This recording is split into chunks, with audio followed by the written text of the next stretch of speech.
lo profundizamos en una entrevista en vivo. Son las 8:17. Saludamos al doctor Carlos Castro Riera. Él fue decano de la Facultad de Jurisprudencia, actualmente profesor emérito de la Universidad de Cuenca. Quisiéramos tocar este tema con el doctor Castro. ¿Qué es lo que está sucediendo más allá de la escala de valores de nuestro país? Pedimos disculpas, que hay una llamada que está ingresando. Perdón por la interrupción. En todo caso, le decíamos, doctor Castro, que hay preocupación por ese deterioro de la escala de valores que afecta al país en todos sus órdenes de acción. Preocupación porque podría también estarse observando esto en las universidades, particularmente en sus sistemas de elección. Muy importante realizar con usted una valoración sobre cómo se encuentra este tema en la Universidad Ecuatoriana en general. Buenos días, gracias por la entrevista, Gustavo. En realidad es preocupante los síntomas de descomposición institucional que van presentándose en las diferentes universidades del país. Y yo creo que la raíz de lo que está aconteciendo está en el modelo educativo que se implantó a partir de la expedición de la Ley Orgánica de Educación Superior, en el aspecto referido a la creación de una estructura gubernamental, administrativa de las universidades absolutamente verticalista, donde prácticamente se instituyó una forma de administración muy parecida a lo que es una empresa privada, con un gerente general que designa finalmente a sus directores de los diferentes departamentos o unidades y que tiene en definitiva un consejo de empresa, pero donde nadie puede oponerse finalmente a la palabra del gerente general porque está amenazado en su destitución. De forma que esta estructura antidemocrática no es la más propicia ni para el desarrollo de la investigación, la ciencia, el tema académico, sino que posibilita estas situaciones, ¿no? Donde la cúpula máxima de las universidades empiezan por el hecho de que no existe un verdadero control democrático, empiezan a cometer actos arbitrarios, a silenciar la opinión ajena, a generar situaciones de temor, en donde todo el mundo se cohíbe de la crítica y finalmente tenemos la expedición de estatutos, unas normativas que tienden a amordazar a la comunidad universitaria. Pero insisto, esto es resultado justamente de esa forma de estructuración administrativa de las universidades, que debería con urgencia reformarse en la Ley Orgánica de Educación Superior para volver a hacer de las universidades y los institutos de educación superior verdaderas comunidades democráticas y científicas donde pueda desarrollarse la investigación, el libre pensamiento, la pluralidad, la crítica sin ninguna restricción, por supuesto una crítica constructiva académica, y es el único ambiente en donde usted puede generar comunidad universitaria y puede generar una comunidad científica, técnica, investigativa, con profundos vínculos con la colectividad, porque la libertad de opinión es consustancial a la universidad, el pluralismo. En la universidad se construye con debate, con discusión de las políticas académicas y otros problemas de la universidad, no con el silencio y la mordaza a los componentes de la universidad.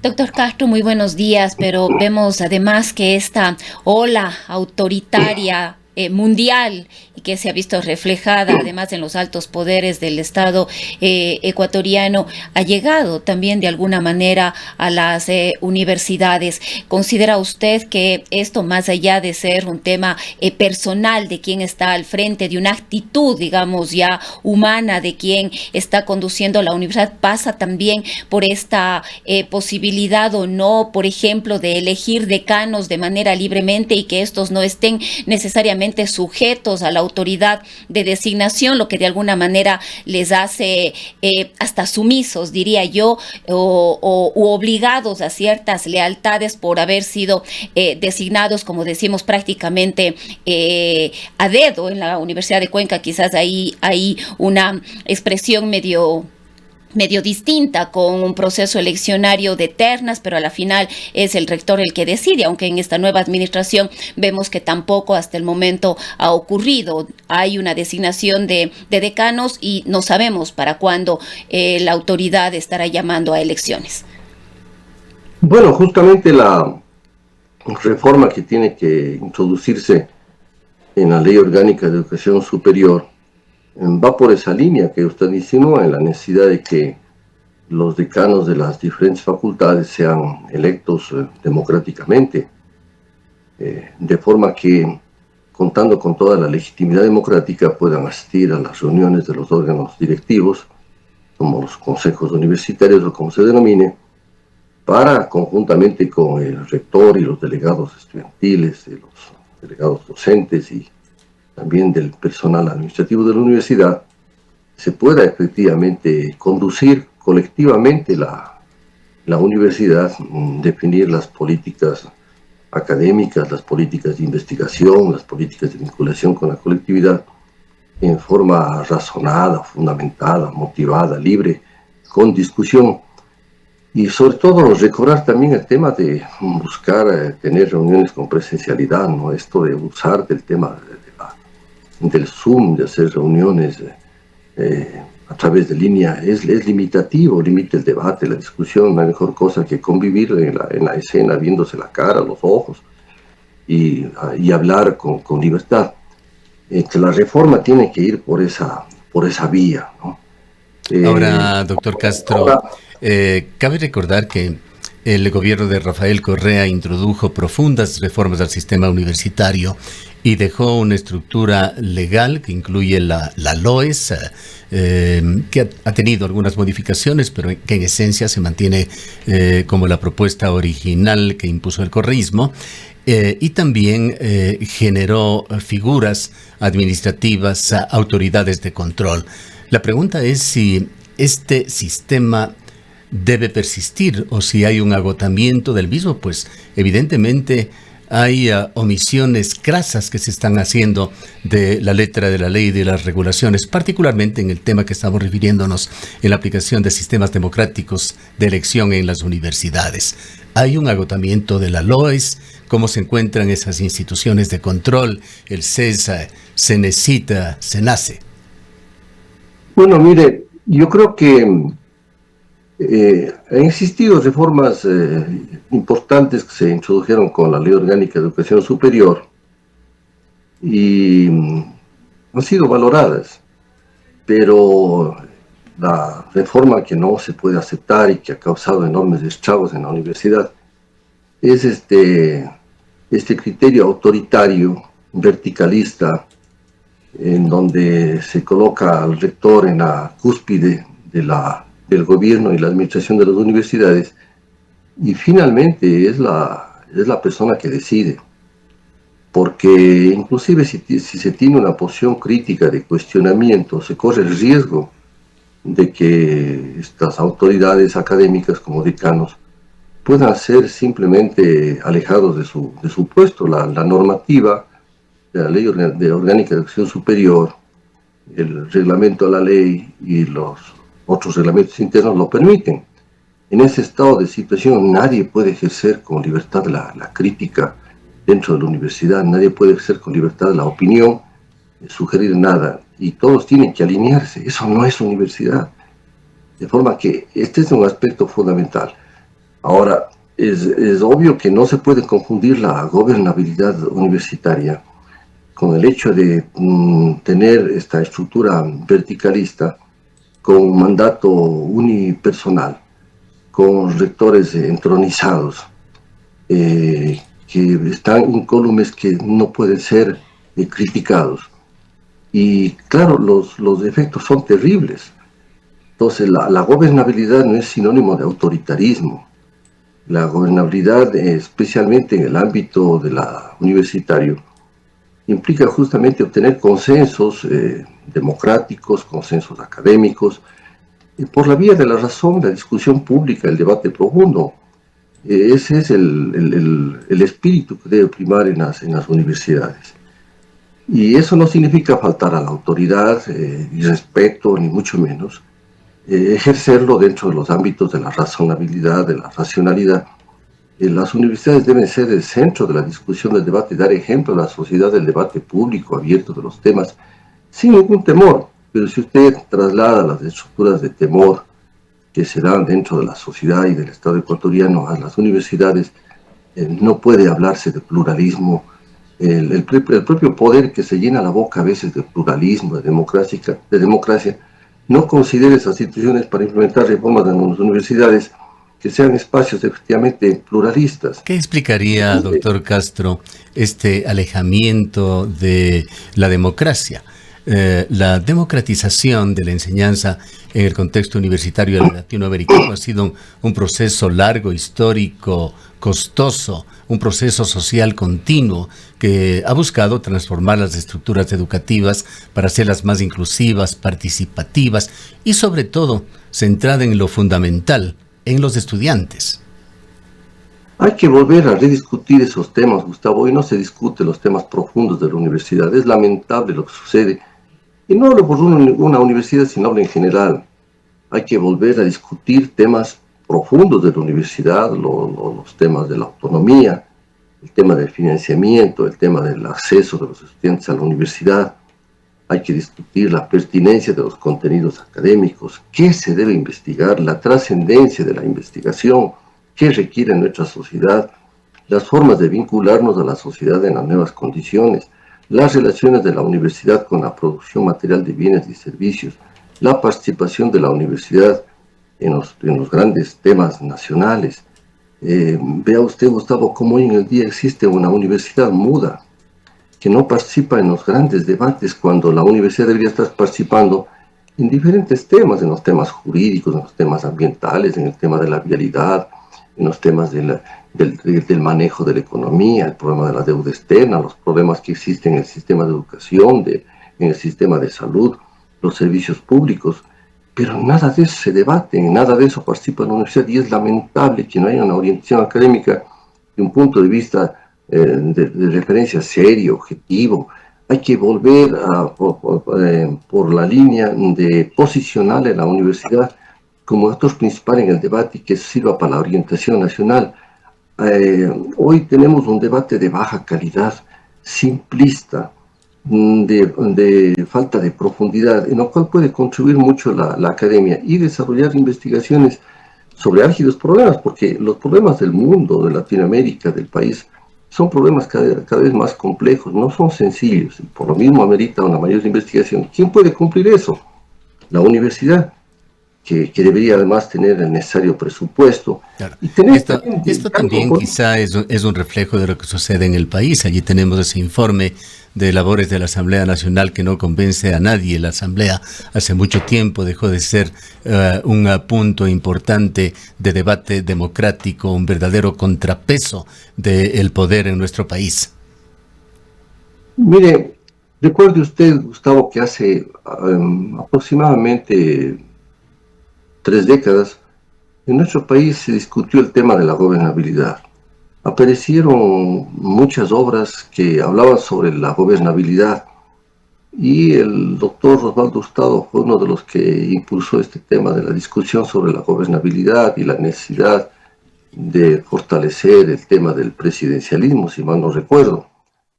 Y desde allí arrancó una línea que considera que la gobernabilidad pasa por el fortalecimiento del poder del Ejecutivo en desmedro de las otras funciones del Estado, especialmente de la función legislativa parlamentaria. A partir de entonces se generó la idea de que para evitar el tema de la confrontación de poderes, de la guerra entre las funciones o poderes del Estado, debía darse una superlativización de la presencia del Poder Ejecutivo sobre las demás funciones del Estado, en nombre de que eso generaba condiciones de gobernabilidad. Pero vea usted que eso no ha sucedido. Entonces las asambleas desde hace algún tiempo en nuestro país son caja de resonancia del Ejecutivo, han perdido la capacidad parlamentaria de discusión interna. Y eso ha acontecido ya en todos los periodos gubernamentales. Vea usted lo que pasó en el correísmo. Igual se han conseguido mayorías parlamentarias supeditadas al Ejecutivo de turno. Yo no digo que, y apelo a que se instaure o se reinstaure en nuestro país esa guerra violenta entre el Ejecutivo y el Legislativo, no. Que debe haber una colaboración interinstitucional, sí, tal y cual manda el artículo 226 de la Constitución de la República, la colaboración institucional, y eso pasa también por las funciones del Estado, pero que de ahí la Asamblea se cohíba de realizar una función crítica, de llevar los correspondientes enjuiciamientos, de tener una oposición razonada, de tener una posición crítica. Lo peor que puede pasarle al propio gobierno es tener una asamblea incondicional. Eso no ayuda a nadie. Lo peor que puede tener un alcalde es tener un consejo incondicional. Terrible. Lo peor que puede haber en unas universidades es tener un consejo universitario dócil al rector. Igual sucede en todas las entidades que tienen organismos colegiados. Es lo peor, no ayuda. La experiencia determina, Gustavo, que discutiendo razonablemente, debatiendo razonablemente, no perdiendo inclusive los vínculos de amistad, de respeto, se puede conseguir mucho. Así lo han reconocido personeros que están al frente de organismos colegiados, alcaldes, por ejemplo, que han tenido consejos cantonales críticos y que a la final han tenido que reconocer que en medio de la discusión, el debate, se llevó una gestión absolutamente efectiva y positiva. Y sin romper los lazos de amistad. Hoy todo el mundo es enemigo personal. Yo no sé por qué se confunden las relaciones políticas con temas personales. No se puede llevar los temas a los temas personales.